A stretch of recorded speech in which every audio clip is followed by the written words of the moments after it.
just past midnight and nothing better to do but talk about a snowblower. Nope, haven't been drinking, but I'm gonna start. I don't normally drink, but I think going through 2020 and into 2021, you know, we're a little ways in. I haven't had a beer in, oh man, I want to say at least a year.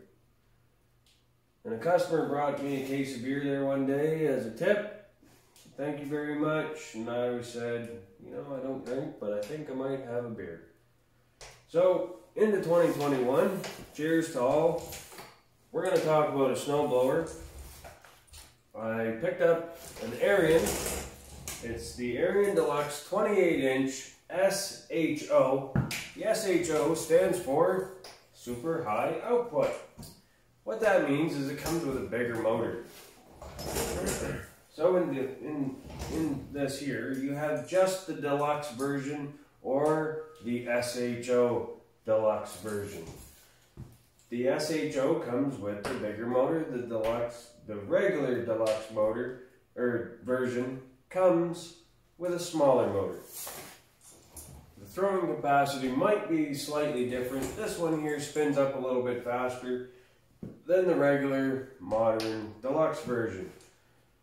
So we're going to get going over this. It has a steel chute, which is very nice. It is quite sturdy. It is very easy to maneuver. So you can also, here, first sip in a year. Not bad. Okay, get up here. So with this one here, very easy to maneuver. It would be kind of nice if this handle was more over here, because when you're using this snowblower, this side's your auger in your right hand. In your left hand, you have your drive. So to engage, or your engage drive. So when you engage your auger, you can hold it down with your hand, or you can, when you push your drive, you can then release your auger and it'll stay on. Now if I was to lift this side, this is going to snap up and it's going to snap kind of hard. I don't advise doing it all the time, because you'll probably either chip the paint down here, chip the paint on the handle, or break something possibly, I don't know. But we're going to show you, my right hand is off, the auger will spin while I'm driving, and it can be a one-handed operation. Most snowblowers, you can't do this. Move it back and forth. See that? I let go of the drive, and it automatically released the auger. Or I can put it down like this. That's locked in. I can hold this down, lift up on my drive, then lift up on my auger. That way it doesn't go kunk every time, put strain on my handle or the bar up top, chip the paint, or prematurely start rusting or something up here. Anyways, back to the chute. I wish it was over this way a little bit more, as if you was doing a one-handed operation, moving along, it'd be easier kind of cranking here and here. So if the bar was kind of slightly on an angle, this light was on that side instead, or something along them lines, I think I would have liked that better, instead of kind of reaching over the machine off to one side to spin it. But it works. Also, another thing, this is my drive. I think I'd probably put the drive on the other side, or my gear selector. I think I'd put my gear selector here, and my chute on this side. So I'd have things kind of the other way, because I'm a right-handed person. And if I'm holding my left hand on the drive while I'm moving and going like this, you know what I mean? Kind of getting along, you're kind of twisted over one side there, it makes it a little weird. So I think I'd switch things around a little, but I'm not the engineer of this blower. I'm just the guy that's going to review it. So that's kind of some cons of this blower. But what I really like about it is that I can maneuver it with one hand. It's not very, it's heavy, but it's not overly heavy. And when I go and I shake it up and down, it feels nice and sturdy. And I forgot to hold the handle again. Long story short, this one here has a 306cc engine, super high output, 15 foot-pounds of gross torque. I believe the torque is the impeller shooting the snow out. It has 15 pounds of torque. It throws up to 55 feet, which is pretty good. That's like half a mile. No, I'm just kidding. No, but 55 feet is pretty good. I mean, this snowblower comes in around $2,000. Depending on where you're buying it, who you're buying it from, all that stuff, there might be a sale. This is, I believe, a 2020 model. Didn't check the year. It might be 2019. I don't know. It might be a leftover, but hard to say. Didn't research that far into it. It was a fair, for what I was looking for. It was, I believe, it was fair. I am happy with it. It's now a used blower because I went and I put it through a snowbank to see what it would do, and it ran. But in theory, it is brand new. So, let's talk a little bit about the front. This is a two-stage blower.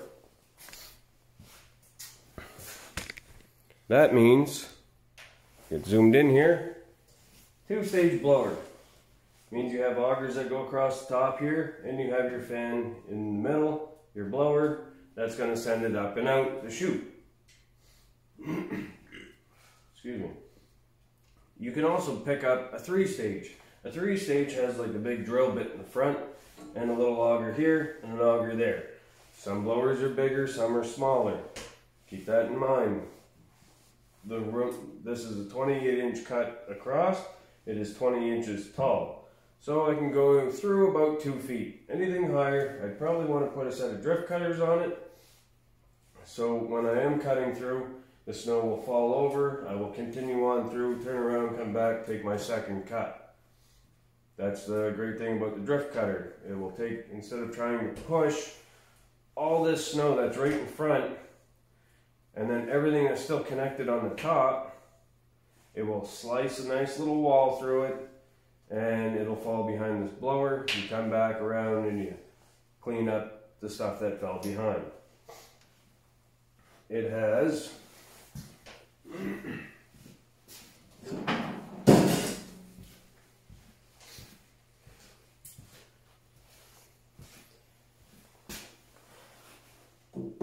nice steel, what would you call this?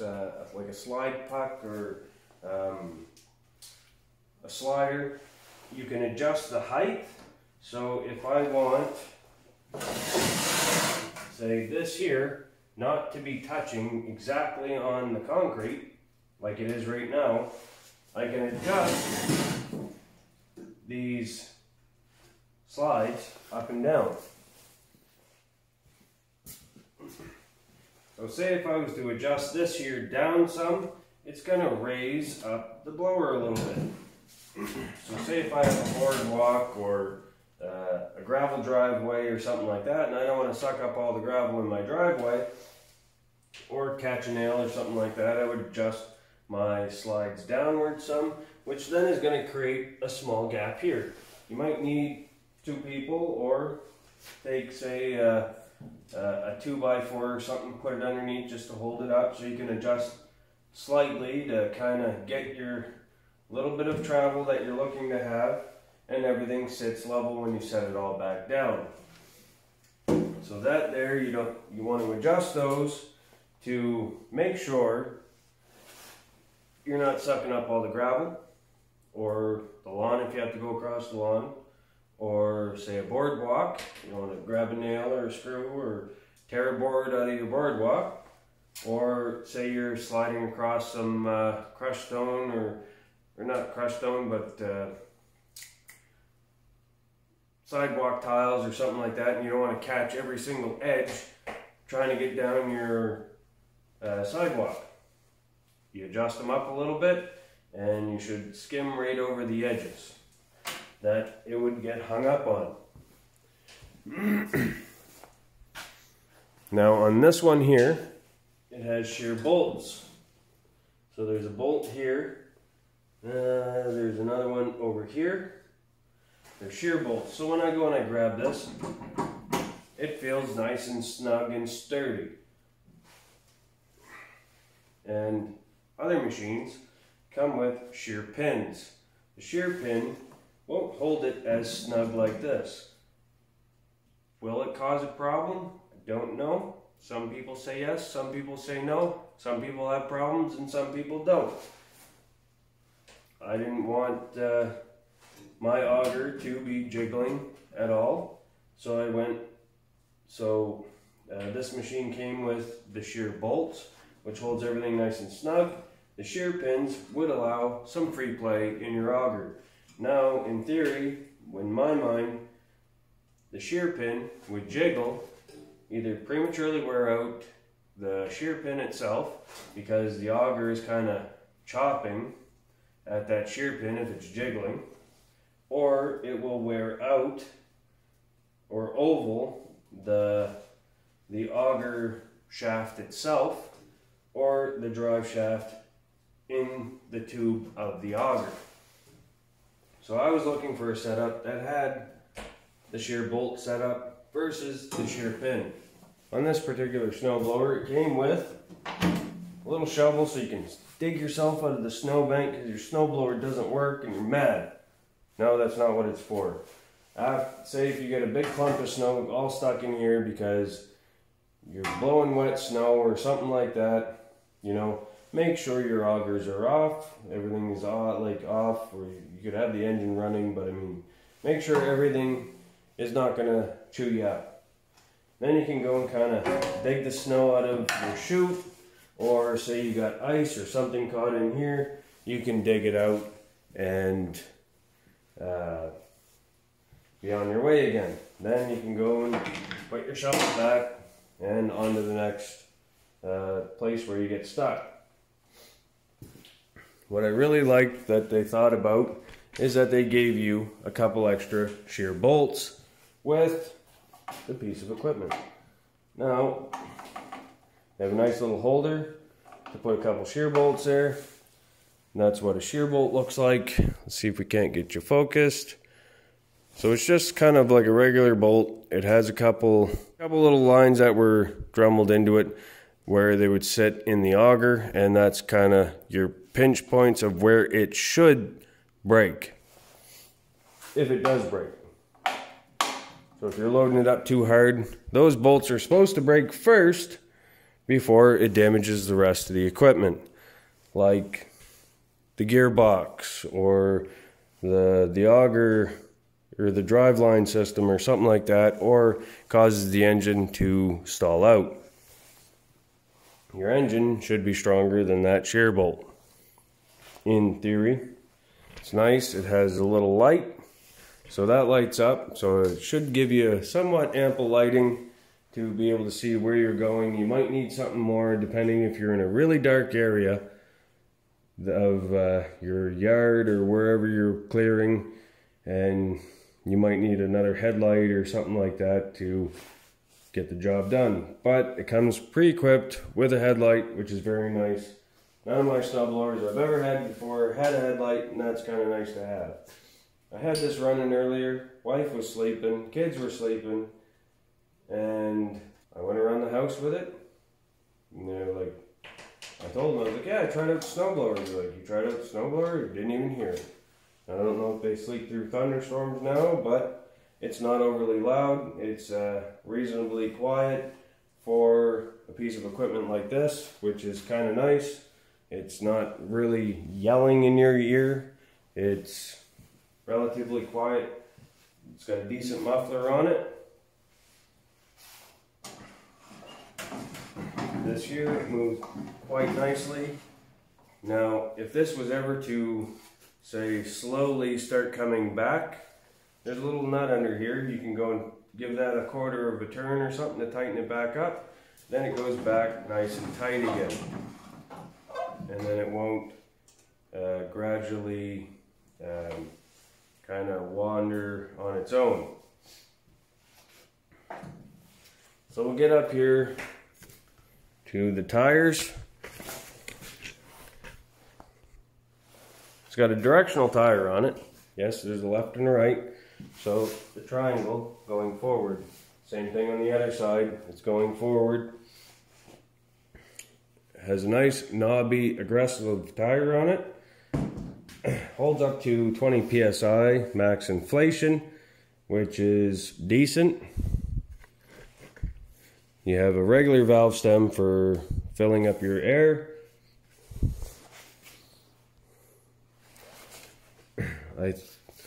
Another thing I noticed about this blower, it's nice, don't get me wrong, but they spot welded all around here.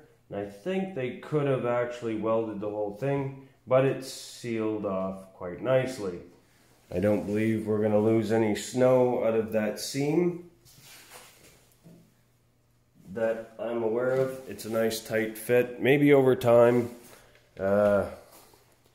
we might get a little wear, but as you can see right down here, you can see where the two seams go together, and then it's kind of spot welded all the way around the barrel. This one here has a square chute, and a lot of the ones that I've ever used before had a circle chute. So where it comes up and out of this blower right here is actually a square tube and not a round one. Now, I tried this out. It throws snow like no tomorrow, and I'm happy with it. It's just a little bit different design than what I'm used to, but that square chute works great. Doesn't look like it has too many components in the way for maintenance. You have belt system under here. There's a couple bolts, take that off if you have to do any servicing, so that would be easy access. Say if you had to get over on your muffler side, looks pretty easy over there to get into that. Down into your carburetor and stuff. There's a cover here. You might have to slide this off to the side, just depending, but take that off, take this off, and you have gained access. So you don't have all these extra trimming pieces they have to gain access to be able to do any services on the engine. It's fairly accessible. Comes equipped with electric start. Plug your extension cord in, plug it into the wall, come back, hit the button, fires up. Mind you, you gotta follow your starting procedure. Starting procedure on one of these. Let's see, we gotta get you over here. Let's get you right here in behind the controls. Okay, so a starting procedure on this, you have a fuel shutoff. A lot of snowblowers don't really have fuel shutoffs. Well, the ones that I've ever used. So on this one here, if it's straight up and down, it's off. If you have it on the side, it's open. So the fuel will run. You turn your key on. You prime it 3 times. You turn, now see, this here is where it's a little different than what I'm used to. Normally the choke is on its own lever or switch.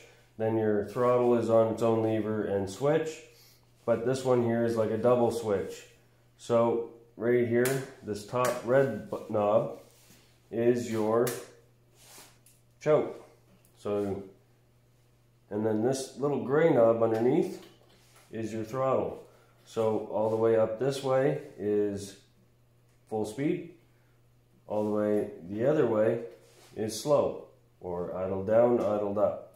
I'd like to start it about halfway in between.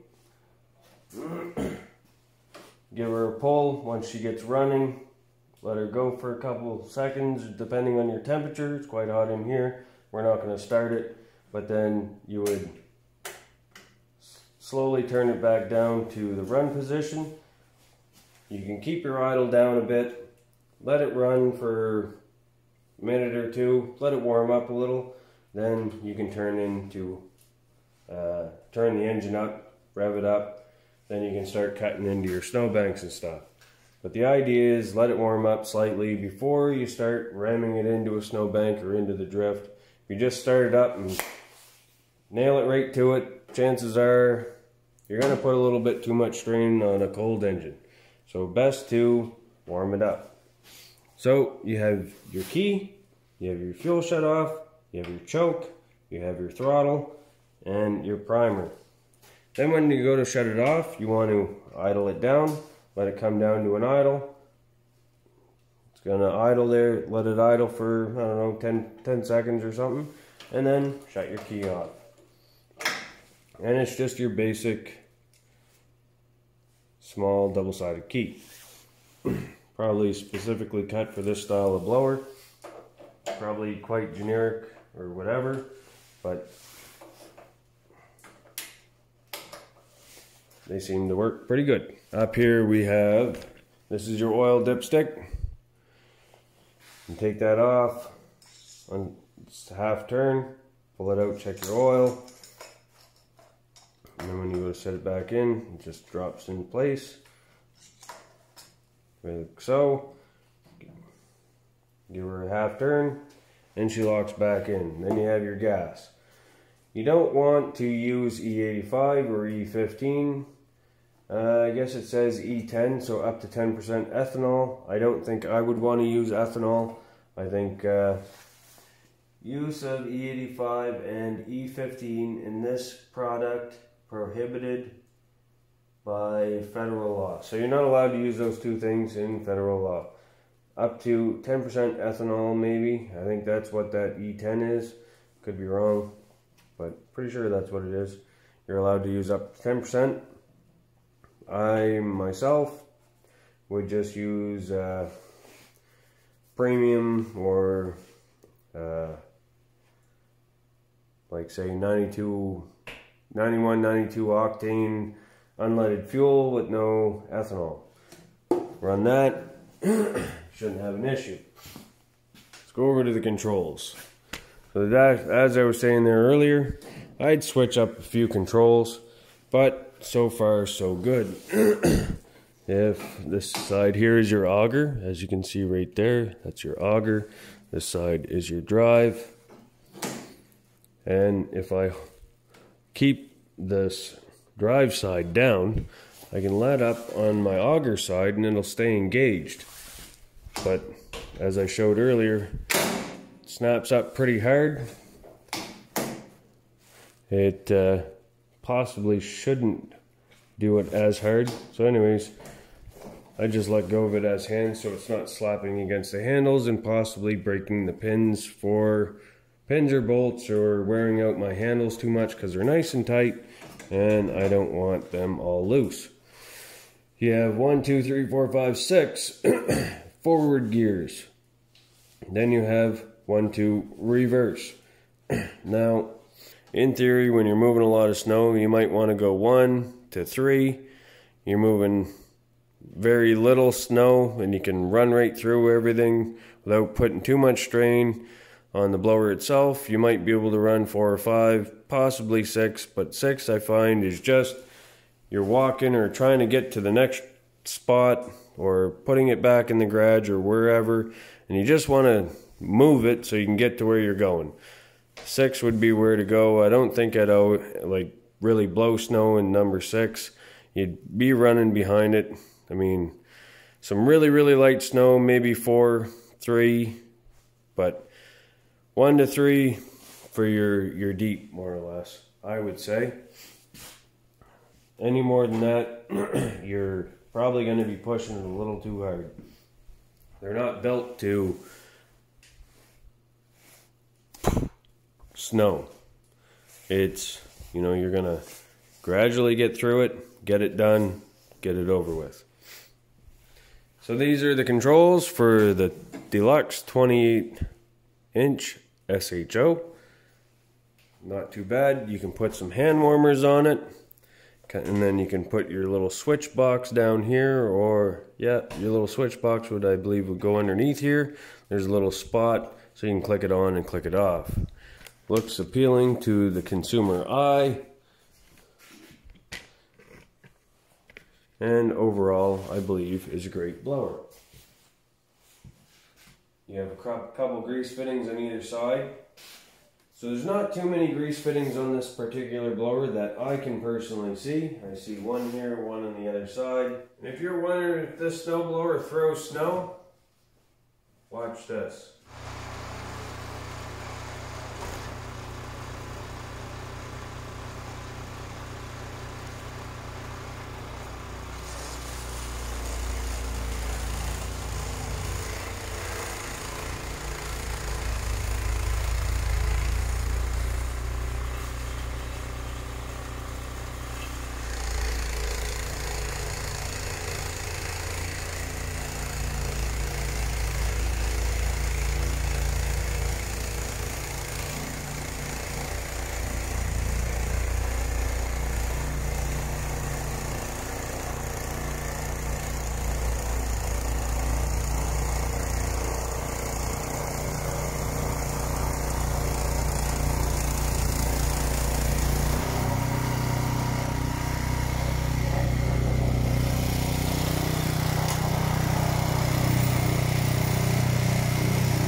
It's pretty good on both sides, left and right, and straightforward, as you can see.